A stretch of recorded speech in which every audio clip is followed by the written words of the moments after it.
Cairo, Egypt, 2019. Inside the National Museum of Antiquities, the usual hum of voices suddenly fades when a 4-year-old boy points to an ancient papyrus and says something that freezes everyone in place. It says here that Jesus had a secret friend. His voice is clear, small, and eerily calm. The archaeologists nearby exchange nervous glances. What they're about to witness will challenge everything they thought they knew about one of humanity's oldest stories. The boy's name is Mateo Hernandez, 4 years old, with honey-colored eyes and a quiet, searching gaze that seems too aware for his age. His mind doesn't work like most children's. Diagnosed with autism at 2, Mateo has always been drawn to patterns, to symbols, to meaning hidden beneath the surface of things. His mother, Elena, a history professor from the University of Guadalajara, once thought it was just an innocent fascination, her son scribbling strange characters in his notebooks that looked vaguely like hieroglyphics. But that morning in Cairo would change everything. The papyrus Mateo was staring at had been discovered only 6 months earlier by a team from Oxford University, buried deep within the ruins of a Coptic monastery near Nag Hammadi.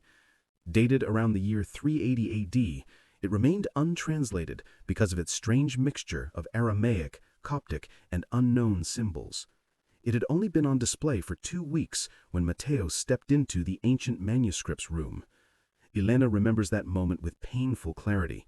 Mateo, who barely ever spoke to strangers, suddenly walked straight toward the glass case like he was recognizing someone familiar. He placed his small hand against the glass, his breath fogging it slightly, and began mumbling in a language no one understood. The guard on duty stepped forward, concerned, asking them to move back. But then Mateo said something perfectly clear in Spanish. "Mom, can I read this? Does it talk about Yeshua when he was a kid, or what?" His mother froze. The word Yeshua, the original Hebrew name for Jesus, wasn't something she'd ever taught him. The commotion caught the attention of Dr. Rashid Al-Masri, head of the museum's Piperology department. He approached with a mixture of curiosity and disbelief. 30 years of studying ancient manuscripts had taught him to dismiss coincidences like this, but something about the boy's calm intensity made him pause. "Let the boy speak," he instructed quietly. He knelt down to Mateo's level, his hands trembling slightly as he adjusted his glasses. "What do you see here, kid?" he asked gently, pointing to a cluster of faded symbols. Mateo tilted his head to the side, his usual gesture when deep in thought, and began speaking with an almost mechanical rhythm. "It says here that Yeshua was 6 years old when he met a boy named Eleazar in Nazareth." The room went still. Mateo's tone didn't waver as he continued. "Eleazar was sick. He couldn't walk properly. The other kids made fun of him." Elena's pulse quickened. Her son wasn't guessing, he was describing, scene by scene, emotion by emotion. Dr. Al-Masri looked toward his colleagues, unsure whether to interrupt. Dr. Samira Naguib, Oxford's leading expert in ancient Coptic, instinctively began recording with her phone. "This is impossible," she whispered in English, her eyes never leaving the child. Mateo pressed his finger to the glass again, tracing invisible lines, whispering symbols like he'd always known them. Yeshua told Eleazar not to be sad. He showed him how to make clay birds by the stream. He pointed toward a symbol scholars had marked as undecipherable. "Here's the water sign, and this one means flying." He paused, then said softly, "Yeshua blew on the clay birds, and they flew as if they were real." Eleazar laughed. A heavy silence filled the room. What the boy just described matched almost exactly a passage from the apocryphal Gospel of the Childhood of Thomas, a text Mateo could never have known, but the details, the spring, the child's illness, the stream, those don't appear in any of the known Gospels. Elena's voice trembled. "Mateo, how do you know this?" He looked up, his golden eyes reflecting the faint museum light. "The letters tell me, Mom.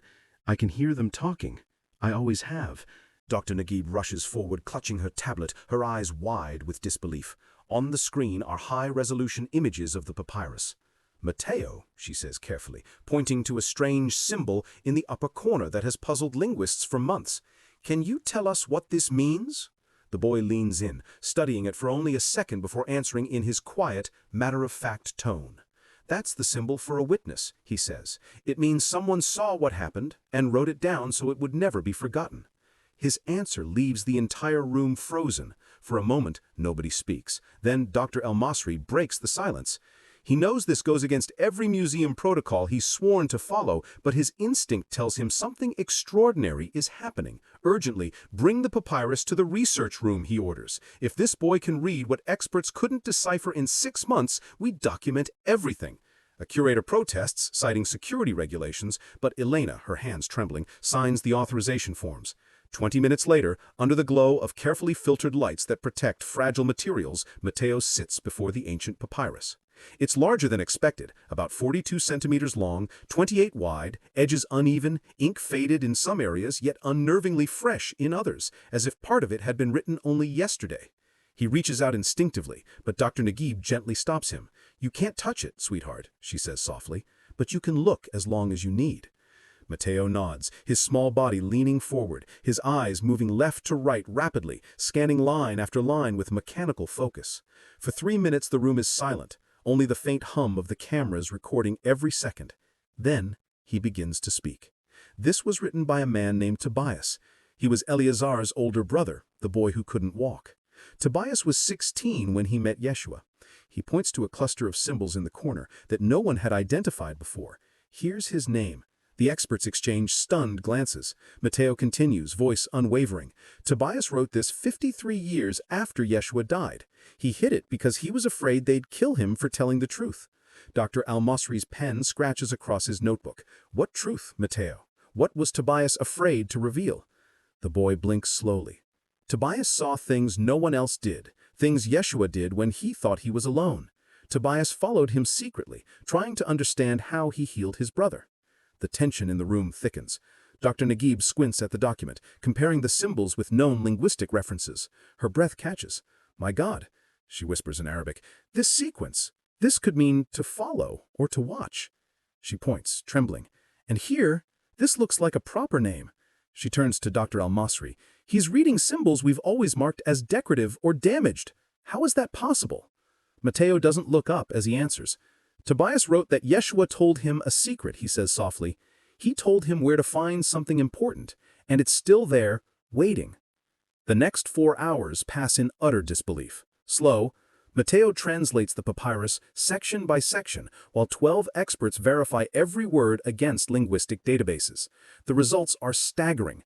The boy isn't just identifying Aramaic and Coptic, he's deciphering a third unknown system, a hybrid of personal symbols that no scholar has ever documented. Elena watches him, torn between awe and fear. Her son doesn't look tired. If anything, he's more alert than ever, as if his entire being was built for this. "Here," Mateo says, pointing to a dense cluster of tiny marks. Tobias describes the day he followed Yeshua to a cave near Nazareth. Dr. Al-Masri leans closer. "A cave?" Mateo nods. "It was hidden, 2,400 steps north of the main well. A path of white stones, 3 olive trees shaped like a triangle. The entrance behind a big rock that looked like a heart."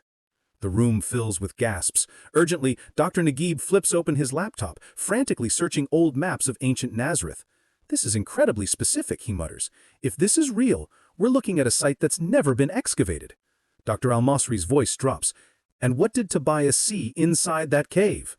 Mateo pauses, eyes scanning the last section of the document. When he finally speaks, his voice sounds older, calmer, heavier. Tobias entered without Yeshua knowing. There were drawings, strange marks, words he couldn't read. But there was also something else. An object, wrapped in cloth, under a flat stone at the bottom of the cave, 7 steps from the entrance. Elena's eyes fill with tears.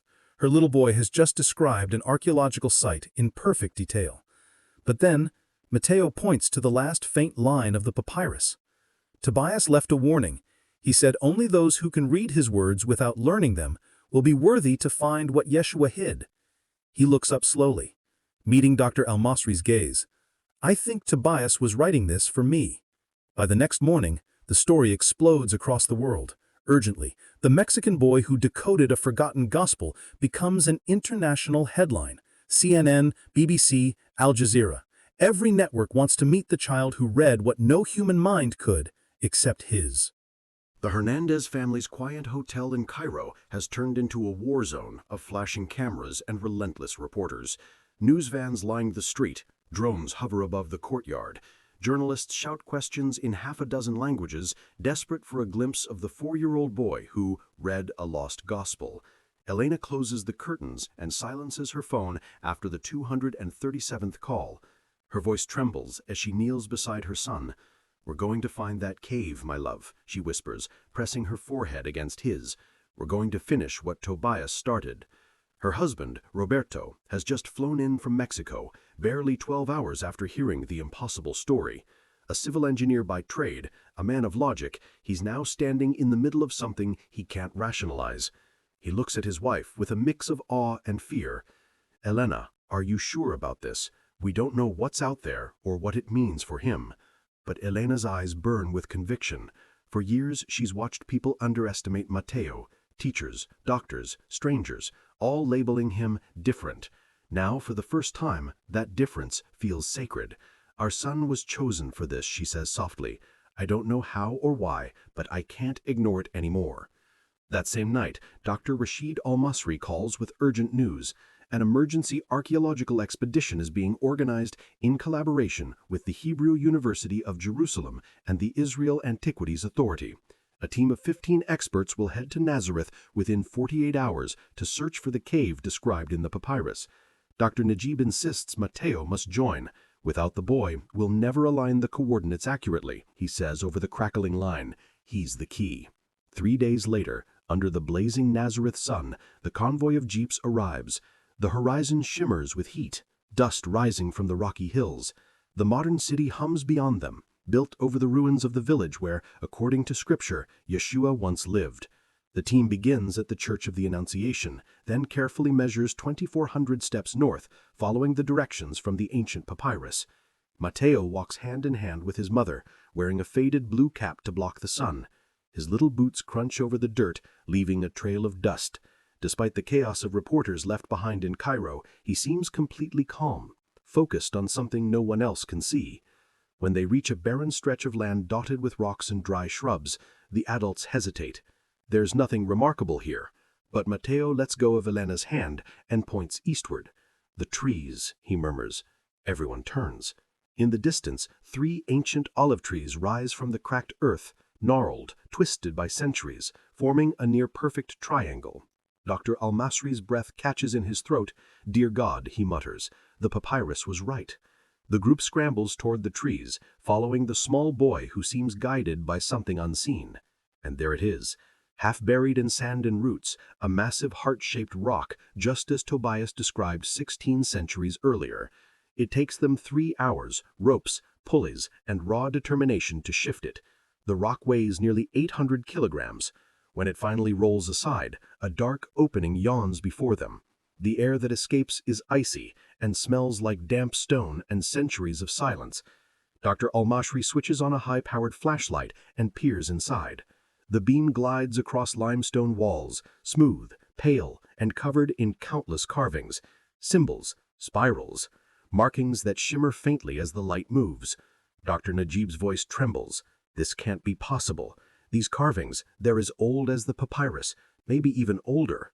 Mateo steps forward. "I need to go in," he says calmly. Elena's breath catches. "No, wait." But Dr. Al-Masri kneels beside him. "Mateo, are you sure? It's dark. It could be dangerous." The boy nods. "The words are calling me. I can hear them from here." The team fits him with a small helmet, a headlamp, and a safety harness attached to climbing ropes. Then, under the anxious gaze of the adults, Mateo steps into the mouth of the cave, leading the way with Dr. Al-Masri, Elena, and 2 archaeologists close behind. Inside, the chamber is far larger than it appeared from outside, nearly 3 meters high, with packed dirt underfoot and the faint smell of minerals and time. The light from their lamps bounces off the walls, revealing ancient etchings that stretch into the darkness. Mateo stops precisely 7 steps from the entrance. He points to a flat stone embedded in the ground. "Here." he says simply. The team exchanges looks of disbelief. They kneel and begin clearing dust from around the slab. Every movement is filmed, every inch photographed. After half an hour, they manage to lift it, 60 by 40 centimeters of smooth limestone, and beneath it they find a hollow carved into the bedrock itself. Inside, wrapped in what remains of linen, now more dust than fabric, lies an object. It has been waiting there, untouched, in darkness, for almost 2,000 years. Dr. Naguib's gloved hands tremble as she lifts the fragile bundle. The object is impossibly light, just a few grams, but it feels heavier than anything she's ever held. Everyone watches in silence as she unwraps it under the flashlight's beam. The air grows thick, heavy, reverent. From the brittle folds of ancient cloth, a tiny scroll emerges, astonishingly well preserved by centuries of dry, still air. Elena gasps, her hand flying to her mouth. On the outer layer of the scroll, written in faded but unmistakable Aramaic characters, is a single word: testimony. Mateo steps closer, his small voice echoing softly in the cave. "I need to read it," he says urgently. "I need to read what Yeshua wrote." The scroll is rushed to a conservation lab at the Hebrew University of Jerusalem. For 2 full days, experts work in near silence to stabilize the delicate document before daring to unroll it. When the carbon-14 results come back, they shake the very core of biblical archaeology. Year 33 AD, with only a 5-year margin of error. Since leaving the cave, Mateo hasn't slept. Every night, Elena finds him sitting upright on his hotel bed, sketching strange symbols in his notebook. "The words won't stop talking to me, Mom," he whispers. His honey-colored eyes look older now, burdened. Yeshua is sad. He wants people to know the truth. When the scroll is finally unrolled inside a high-security chamber, the team gathers around in stunned silence. The document measures 92 centimeters long, 24 wide. Ink still dark, precise, impossibly fresh. It's written in ancient Aramaic, interwoven with the same mysterious symbols found on Tobias's papyrus and the cave walls. Dr. El-Masri gestures for Mateo to approach. "Go ahead," he says gently. Without hesitation, the boy begins to read. His small voice carries through the sterile air, and several of the onlookers instinctively cross themselves. "I, Yeshua Barros, write these words in my 30th year, knowing my time in this world is running out. I have seen what's coming and cannot change it, but I can leave a record of who I truly am and what I came to do." The translation takes hours. Mateo reads about Jesus' childhood, his confusion over his gifts, his fear of being different, and the long nights spent in that very cave, questioning his purpose. But then, one passage ignites a storm. "My earthly father, Joseph, taught me that love was more important than the law. The rabbis asked about sin and purity, but all I saw was fear and control. The truth I came to teach was simple. We are all divine. The same light that lives in me lives in each of you." Rabbi Moshe Goldstein, the project's religious advisor, suddenly arises from his seat, his voice trembling with anger.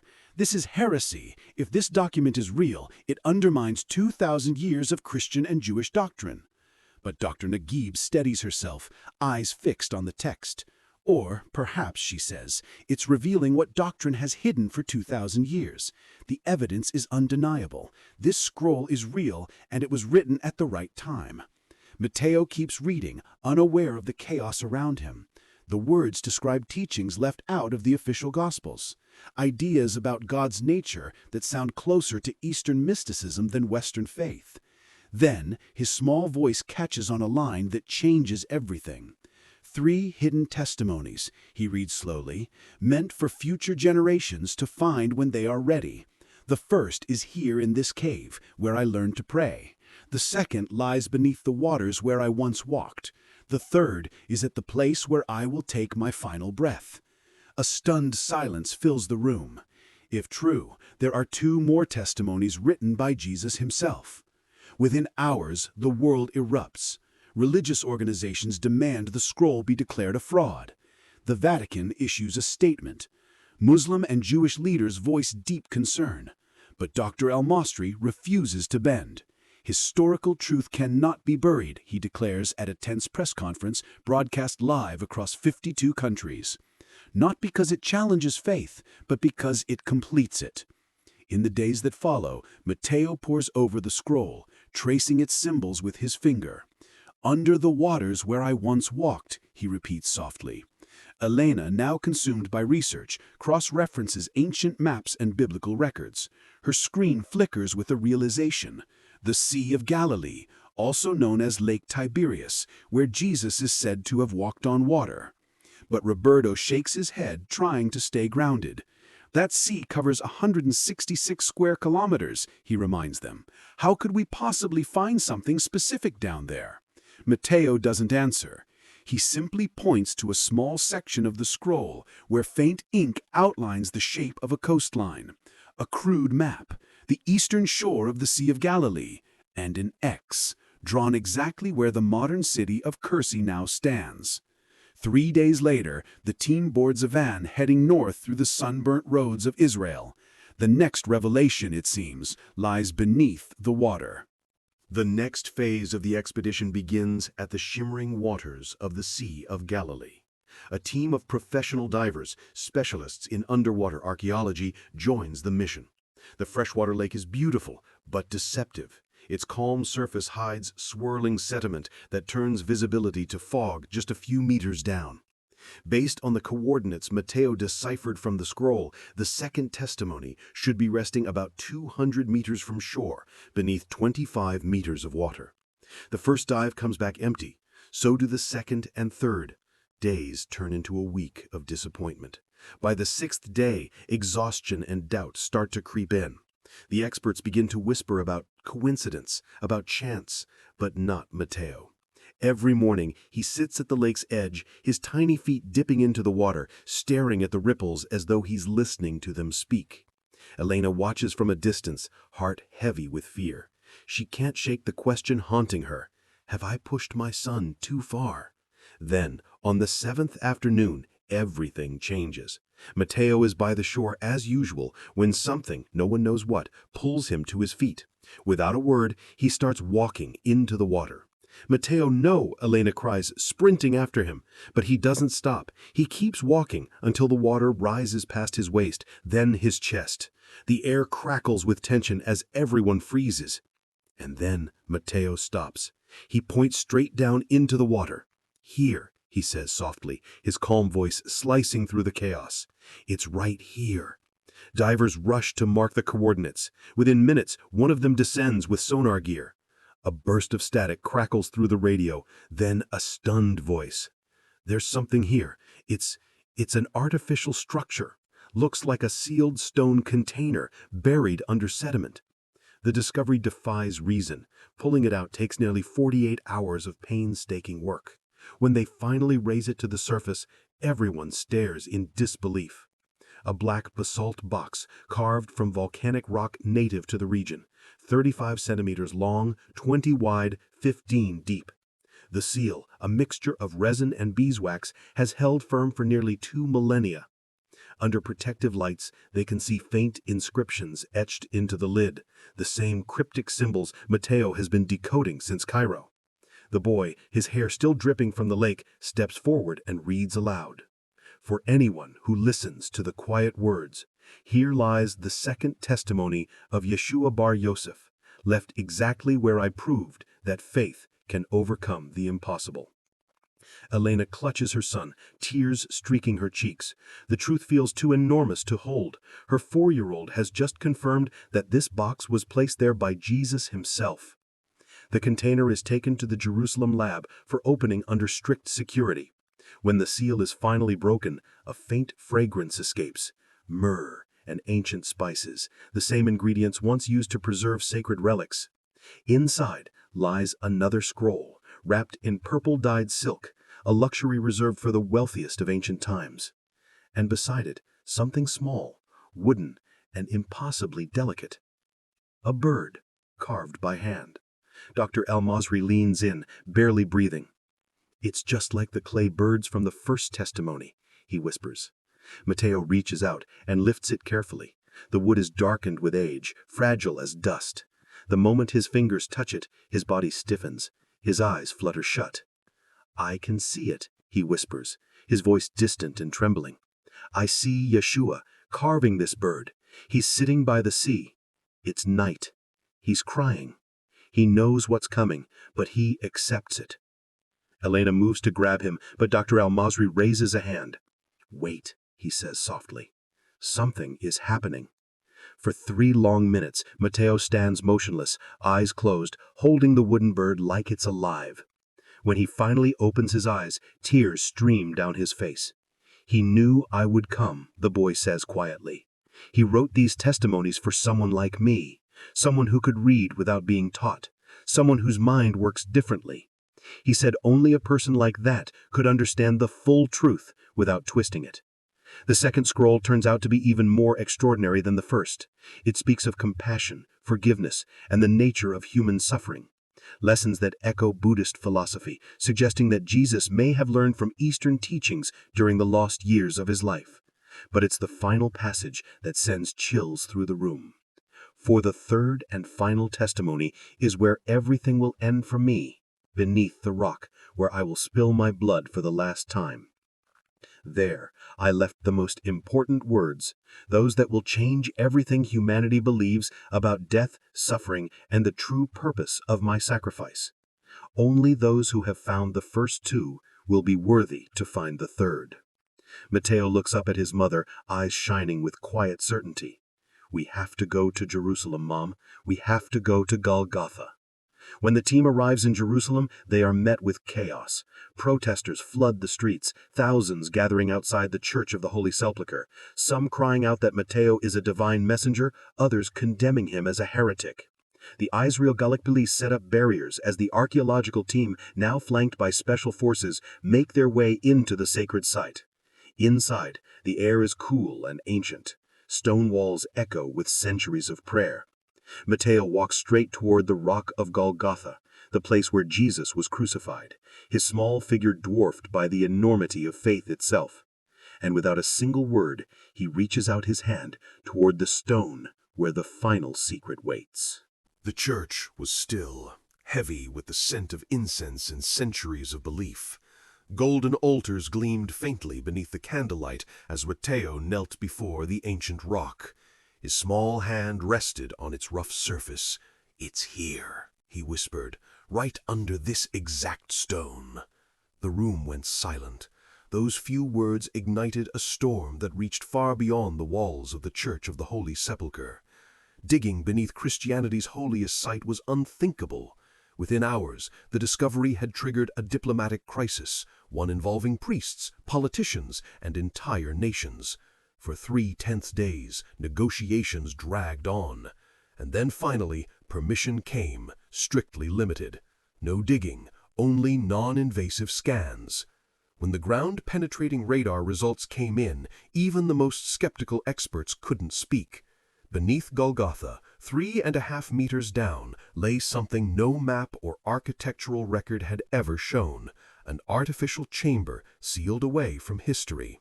But Matteo wasn't surprised. He stood quietly, eyes distant, and said, "There's another way in. Yeshua dug it himself from the outside."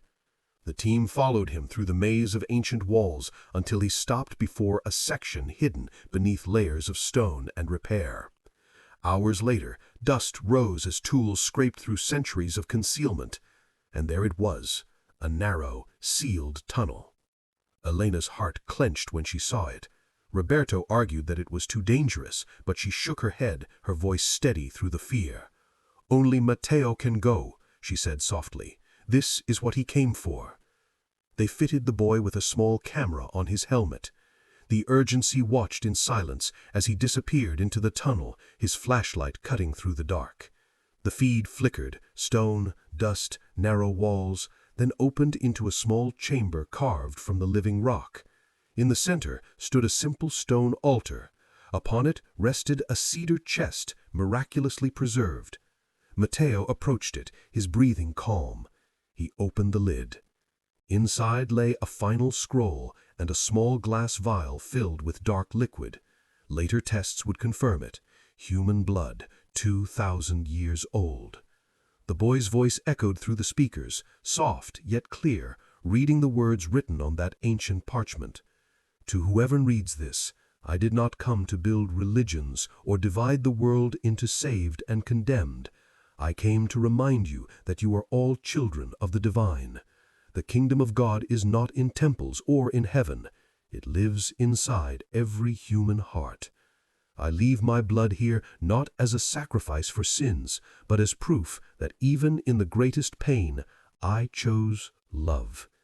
May these words tear down the walls built in my name and unite what was never meant to be divided. When Matteo emerged from the darkness, he was no longer trembling. His honey-colored eyes, once shadowed by confusion and burden, now seemed at peace. Elena ran to him and wrapped him in her arms as the world watched, millions of people witnessing history through a screen. Months later, the 3 scrolls were placed on display at the Israel Museum. People of every faith and nation came to see them, to stand before what many called the testimonies of Yeshua. Some believed, others refused. But no one could ignore the evidence written in time and stone. 5 years passed. Matteo Hernandez, now 9, lived a quiet life in Guadalajara. He no longer spoke of visions or symbols, and his autism, once misunderstood, was now seen as something different, something profound. His mind hadn't been broken, it had simply been tuned to a frequency others couldn't hear. And sometimes, late at night, Elena would find him at his window, staring up at the stars with a soft, knowing smile, as if he was still listening, as if the silence between heaven and earth was no longer empty. Tobias's promise had come full circle. The silent words had been heard, and the truth, after 2,000 years of being buried, was finally free.